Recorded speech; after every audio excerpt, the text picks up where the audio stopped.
আসসালামু আলাইকুম। এটা হচ্ছে একটা মোটর, গাজি মোটর। এটা হচ্ছে তিনটা তার, একটা আর্থিং, একটা পজিটিভ, একটা নেগেটিভ। এটা হচ্ছে দুইটা সুইচের থেকে লাইন আসছে, একটা পজিটিভ, নেগেটিভ। অবশ্যই সুইচটা বন্ধ করে এভাবে নেগেটিভ একটা তার লাগাবো হবে, লাইন বন্ধ করে এভাবে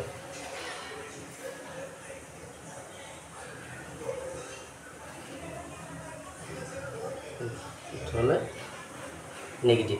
আর্থিংটা অবশ্য দিলে ভালো, অসুবিধা নাই।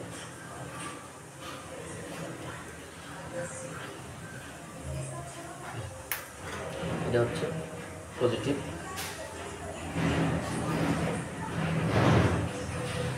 সুইচের থেকে আসছে দুইটা তার। সুইচটা হলো এই যে পজিটিভ লাগিয়ে গেল, এই কমপ্লিট। নেগেটিভ পজিটিভ যদি এদিক সেদিক হয় মোটর চলবে, কোনো সমস্যা নাই। এই হচ্ছে সুইচ, এই যে আমাদের সুইচটা আসছে, সাম্পারসেলের সুইচ, ডিপি সুইচ। এই যে এভাবে ট্যাপ মারে দেবে। অনেক সময় মিস্ত্রি পাওয়া যায় না, ভিডিওটা ফলো করুন, এভাবে লাগাই দেবেন, সুইচ বন্ধ হয়েছে। আসসালামু আলাইকুম।